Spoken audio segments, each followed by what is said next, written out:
Hey guys, doing a video on the Tunze 9004 skimmer.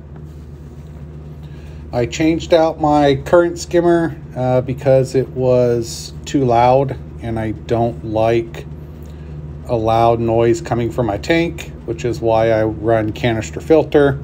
So with canister filter and this super whisper quiet Tunze skimmer, my tank is super quiet, and that's just what I prefer. So we're going to look at a few things in this video. Obviously the parts and setting it up and tuning it in. I like Tunze. It's my favorite skimmer of all. Obviously in-tank skimmer.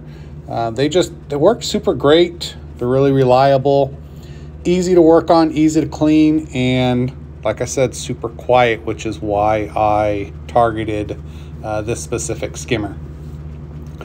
Here's some stock pictures of it. And I'll note I did not get the one with the controller. I just personally didn't feel the extra price was worth it. And I'll also note this is undersized. I always undersize my skimmer. If you've seen my other videos, I always undersize. So this is going on a 110.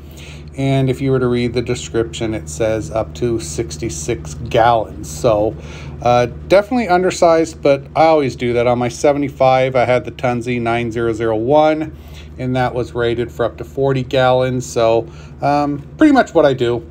So if you look here, the airflow is adjustable on the top upper magnet. You just spin that wheel and you adjust the airflow. When you unpack this guy, it's going to come fully assembled and ready to go.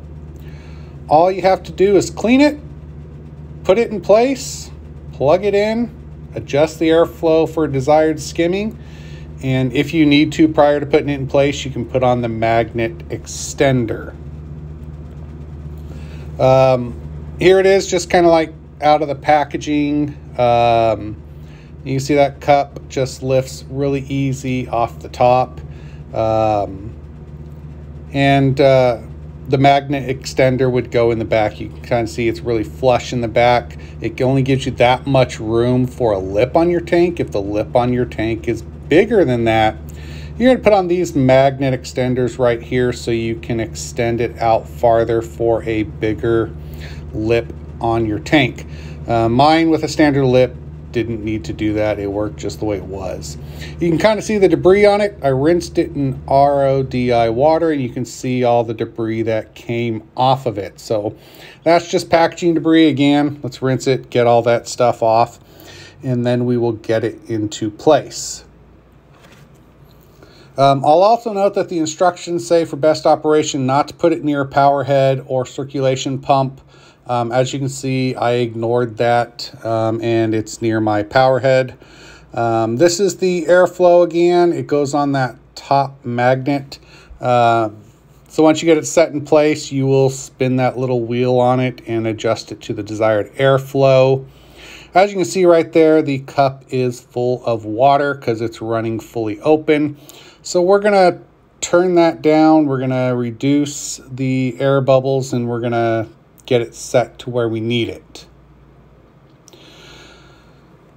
Once you do get it set where you need it, you're going to come back in a couple hours and check and make sure that it stayed there and make sure it's actually where you want it set. The desired amount, so you can see again, I turned it down and the cup is filling. Obviously that's too much for desired skimming. You really want the air bubbles to come about halfway up that spout. So again, more adjustment. You can see that it is just overflowing again. So we're going to have to dump that, and you can see my hand back there adjusting it one more time. Again, I did not get the one with the controller. It was about 50 bucks more, and I just didn't feel the controller was worth it, because really once I get this guy set and dialed in, I really don't have any need to change the airflow on a regular basis. As far as powering it on and off, you know, I knew they do recommend powering it off when you empty that cup and clean it. Obviously, if I were to clean the inside of the skimmer, I would power it off. But to empty that cup and clean that cup, I don't power it off. I just let it kind of run bubbles into the tank, clean the cup, and then I put it back. You can see there the bubbles are just barely peeking up, so I turned it down just a little bit too far. I'm going to have to turn it up a little bit more and kind of get it where it really needs to be. So here it is, kind of where it needs to be. You can see the bubbles are about halfway up that spout in the middle, and it's running fairly well. It's running consistent. It's not over pouring and filling the cup. We want those bubbles to just kind of stop about halfway up so they can naturally rise and fill the cup through that method. Again, they're just going to come about halfway up and they're going to naturally rise, and then they're going to hit the cup that sits on top. That's that little divot in the lid, and then it will go down into the reservoir. So here I go. I just kind of took that lid off. That's what I would do to clean it. I would just pull that lid off and let it run like that. I know they say to shut it off. That's to not have all those bubbles in your tank.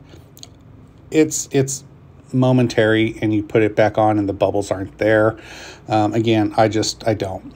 So you can see as soon as I put it back on, the rise went right up to the middle of the spout again, and it's not overflowing, so it tells me that I'm at a pretty good adjustment. Here we are a couple hours later. You can see it has risen up. The bubbles are continuing to push up, and they will overflow into that cup reservoir. And again, a little bit at a time. You can see that's just going to come up. If the lid were on there, it would hit that divot on top of the lid, which would pop those bubbles and have the debris, the skim, go into the cup, which is what fills the cup when you change it. So here we are later. We're going to change that cup. You can see all that yucky in there. So I'm going to pull it. We're going to clean that cup. Again, they do recommend shutting it off. As you can see, I do not. But I'm going to pull it. We're going to clean that cup inside and out, down in the tube, around the tube, in the cup. We're going to clean the lid. Everything should be sparkling clean. We will put it back together, and then we will go back and we will just put the cup right back in place. Again, I don't turn it off. As you can see, the bubbles were pouring out. I put the cup right back on place. The bubbles stopped pouring out. Again, I put this guy on because it is whisper quiet. I do not like my tank being loud. So if you set one of these guys up, hopefully this helps you. Give me a like, give me a subscribe, check out some more of my content, and I'll get more out soon. Thanks, guys.